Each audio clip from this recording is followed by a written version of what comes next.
जो है प्रॉब्लम है हुआ है।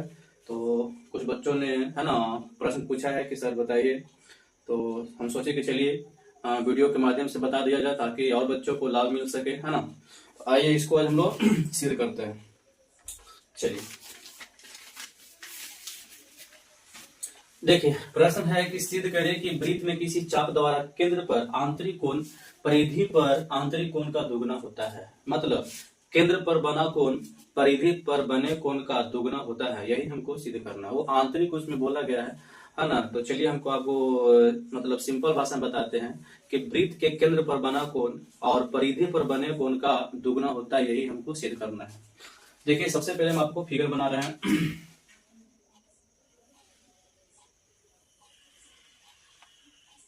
ये एक सर्कल है ना।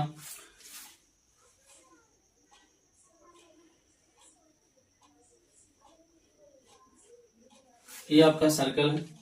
अब कहता है कि सिद्ध करें कि वृत्त में किसी चाप द्वारा केंद्र पर, देखिए ये आपका केंद्र है जिसका नाम हम O दिए, और चाप है आपका, मान लीजिए एक A है और एक आपका B है। चाप को हम अभी आपको इस तरह से दिखा रहे हैं, आपको मतलब सिर्फ है ना इंडिकेट करके दिखा रहे हैं, ये चाप है ना। वास्तव में हम नहीं लिए, सिर्फ हम इसको मिलाएं। अब वृत्त के केंद्र हो गया आपका, ठीक है ना। तो वृत्त के केंद्र पर बना कोण, देखिए वृत्त के केंद्र पर बना कोण, ये कोण बन रहा है ना। और परिधि पर बने कोण का दुगना, तो परिधि पर कहीं पर हम एक बिंदु लेंगे। तो चलिए एक बिंदु यहां पर हम ले लिए सी, क्या ले लिए, सी ले लिया। अब क्या किया, हम ए से सी को मिला दिए।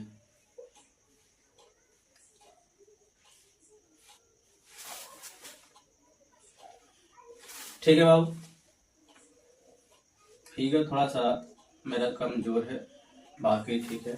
चलिए यही है, ये आपका फिगर तैयार हो गया। अब कहता देखिए यही इस बिंदु पर कहीं पर भी आप लेते ये परिधि कहलाता। तो हम यहाँ लिए, तो यहाँ पर जो ये एंगल बना, ये कोण, इस कोण का ये दुगना है, यही सिद्ध करना है ना। तो चलिए आइए थोड़ा सा यहाँ पर लिखते हैं। आपका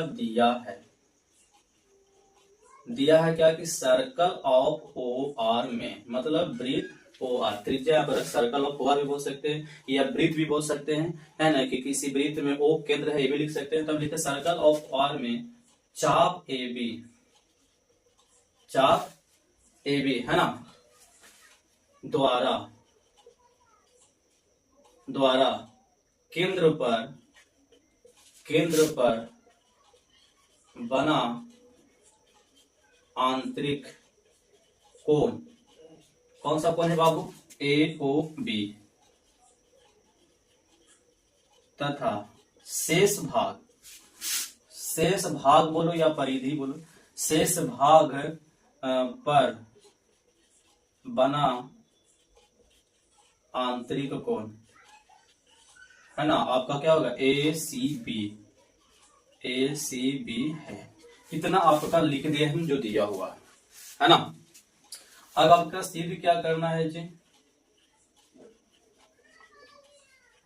तो सिद्ध क्या करना है कि परिधि पर बने कोण का दुगना, कौन सा, केंद्र पर बने कोण का। तो केंद्र पर कौन बना, AOB, तो एंगल AOB जो होगा वो दुगना होगा एंगल ACB का। इसमें हम कुछ रचना कर रहे हैं। रचना क्या करेंगे कि C से O को मिलाते हुए आगे की ओर, है ना, ले गए। और इसका नाम हम दे दिए P, क्या दे दें बाबू, P।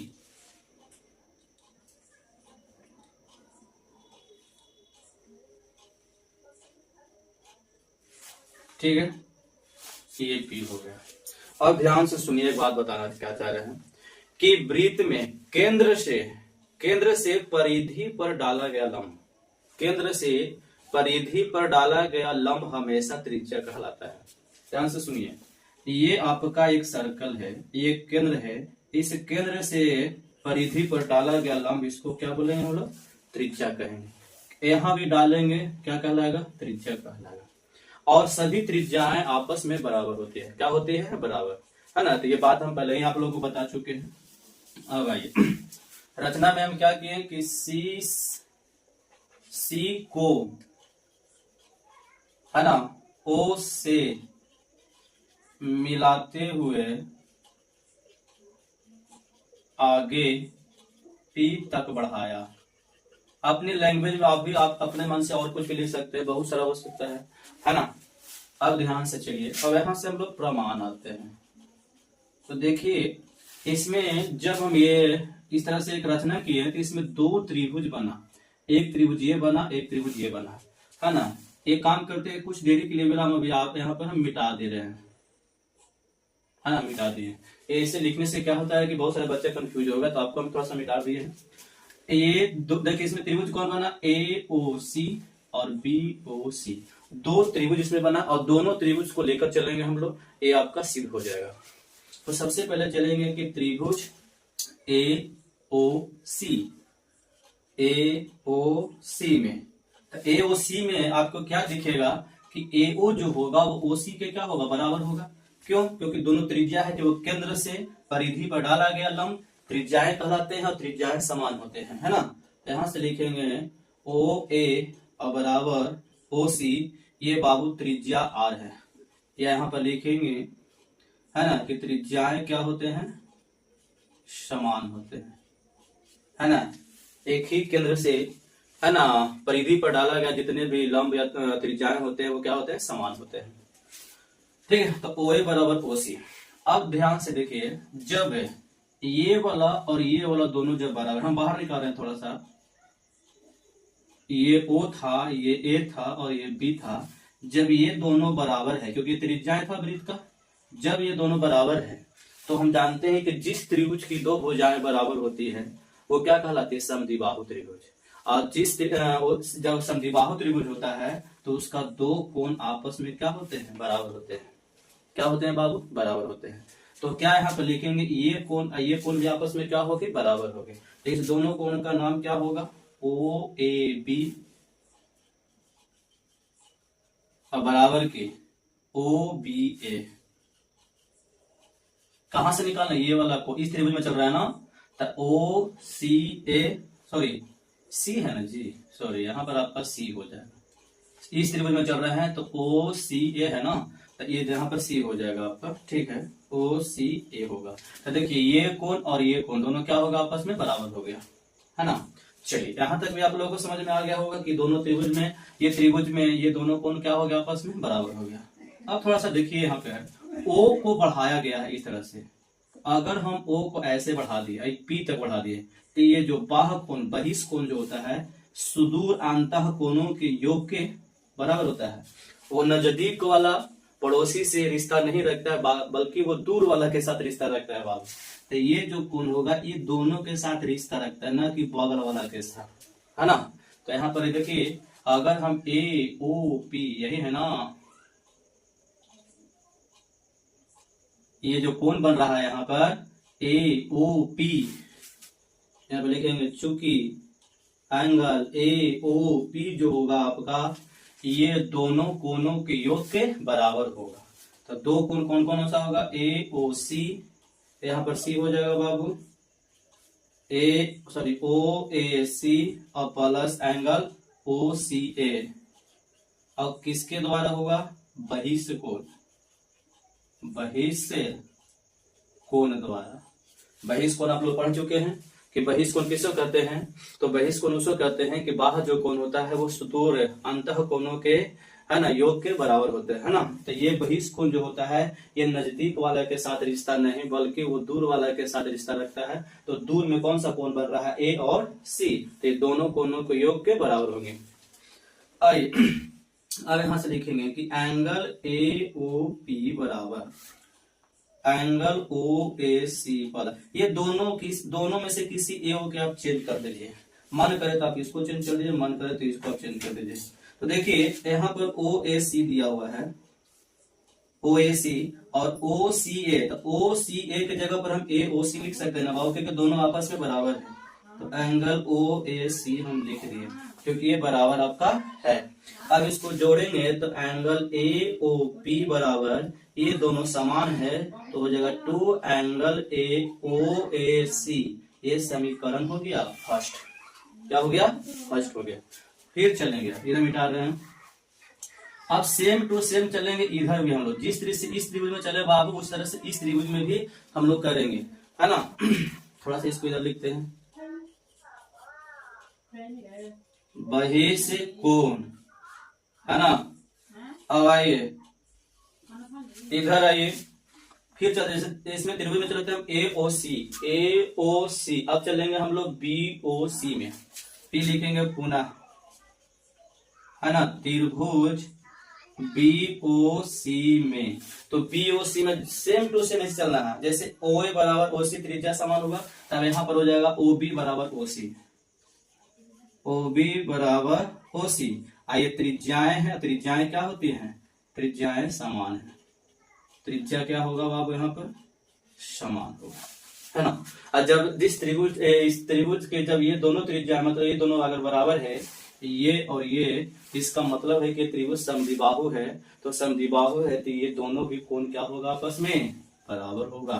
तो यहाँ पर लिखेंगे कि कोण ओ बी सी और एंगल ओ बी सी और ओ सी बी, है ना। ये उस तरह से होगा जिस तरह से इसमें हुआ था बाबू, है ना। जब इसको बाहर निकालेंगे हम लोग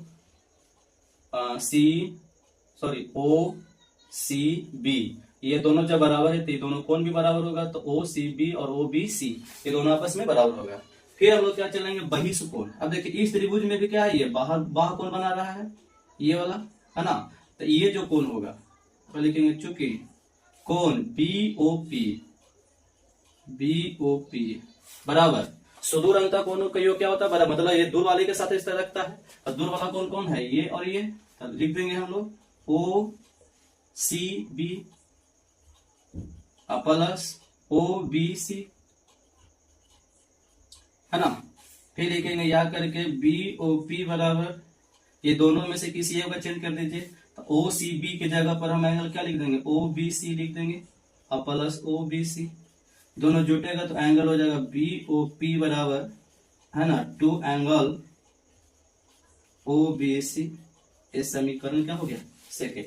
अब यहाँ पर लिखेंगे इक्वेशन फर्स्ट एंड सेकेंड से, फर्स्ट एंड इक्वेशन सेकेंड। तो फर्स्ट और सेकेंड से जोड़ने पर तो यहाँ से देखिए फर्स्ट आपका A O P, angle A O P, और यहाँ से एंगल बी ओ पी बराबर, यहाँ से 2 एंगल ओ ए सी और यहाँ से 2 एंगल ओ बी सी, है ना। तो देखिए ए ओ पी और प्लस बी ओ पी, देखिए कहाँ है आपको मिल रहा है? ए ओ पी ये वाला कोण अब बी ओ पी ये वाला कोण। तो ये दोनों ये किस कोण को डिवाइड किया है? ये जो ओपी है वो ए ओ पी को ए ओ बी को ना डिवाइड किया है दो भाग में बाबू। ये दोनों कोणों के लिए हम क्या लिख सकते हैं? ए ओ बी बड़ा वाला कोण लिख सकते हैं, एंगल ए ओ बी लिख देंगे, ये दोनों कोण के बराबर है, लिख सकते हैं ना, क्योंकि है ना एंगल ए ओ बी को दो भाग में बांटा है कौन? पी, ये और ये। तो बड़ा कोण ए किस कोण को बांटा? ए ओ बी, कौन कौन? ए ओ पी और बी ओ पी। तो फिर हम क्या लिख सकते हैं? ए ओ बी, है ना। तो यहाँ वही लिख दिए हम लोग। इसमें देखिए कॉमन क्या है आपका? 2 कॉमन है, और एंगल ओ ए सी और plus angle O B C. यहाँ पर थोड़ा सा कर दे रहे हैं, जगह नहीं है। अब यहाँ से बच गया आपका एंगल ए ओ बी और बराबर, ध्यान से देखिए यहाँ पर 2 रह गया तो यहाँ पर 2 लिखेंगे और गुना ओ ए सी, जरा ध्यान से देखिएगा, ओ A C, O A C, sorry यहाँ पर एक काम करिए, कहाँ पर चेंज किए थे बाबू?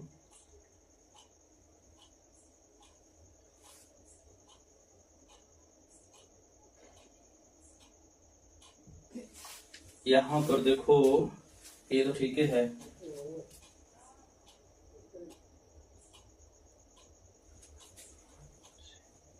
एक काम करिए यहाँ पर देखिए इसको रह दीजिए, इसको चेंज कर दीजिए। ये आपका क्या था? ओ ए सी था ना, है ना। इसको चेंज कर दो आप, ये इसको नहीं, क्योंकि हमको यहाँ लाना है, तो वो यहाँ लाइए, यहाँ ये हमको नहीं करना, हमको ये ना करना, इसलिए इसको रखना हमको बराबर, हमको ये सिद्ध नहीं करना, इसके बराबर ये वाला सिद्ध करना है। इसलिए यहाँ पर ओ ए सी के ऊपर हम एंगल लिख देंगे क्या, ओ सी ए लिख देंगे और प्लस से एंगल ओ सी ए, तो ये हो जाएगा आपका 2 ओ सी ए। उसी तरह से यहाँ हम लोग क्या करेंगे, हम लोग है ना कि ओ बी सी के चेंज करना है, किसको, ओ बी सी, इसको नहीं, इसको रह दीजिए, गलती नहीं हुआ है ना, क्योंकि हमको ये वाला कोण को लाना है ना, हम ये कोण को लगाएंगे। तो यहाँ पर आपका हो जाएगा ओ बी सी के जगह पर हो जाएगा ओ सी बी, तो यहाँ पर हो जाएगा 2 ओ सी बी। अब हो गया, ठीक है ना। यहाँ पर भी हो जाएगा आपका, यहाँ पर क्या हो जाएगा, ओ सी ए हो जाएगा, है ना। और सेकंड से आपका क्या हो जाएगा यहाँ पर, ओ सी बी। अब ये सही है ना। तो अब देखिए यहां से आपका ओ सी ए और ओ सी बी, ध्यान से देखिएगा, ओ सी ए ये वाला कोण और फिर ओ सी बी ये दोनों कोण है ना जोड़े गए, ओ सी बी। तो किस कोण को दो भाग में बांटा है, बड़का सी को, मतलब ए सी बी। तो देखिए ओ सी ए ये वाला कोण और ओ सी बी ये दोनों कोण को जोड़ेंगे तो कौन सा कोण बन जाएगा, ए सी बी। यहाँ पर क्या लिख देंगे, एंगल ए सी बी। और देखिए हमको यही सिद्ध करना था बाबू कि ए ओ बी बराबर 2 एंगल ए सी बी, जो यहाँ हमको क्या हो गया, प्रमाणित। यहाँ पर लिखेंगे हुआ प्रमाणित। तो ये था आज है ना क्लास 9th का प्रश्न, बहुत ही मजेदार प्रश्न है बाबू, है ना। तो अगर ये क्वेश्चन, ये वीडियो आप लोग को अच्छा लगा, समझ में आया, तो सब्सक्राइब करना ना भूले, लाइक करिए एंड शेयर करिए। धन्यवाद।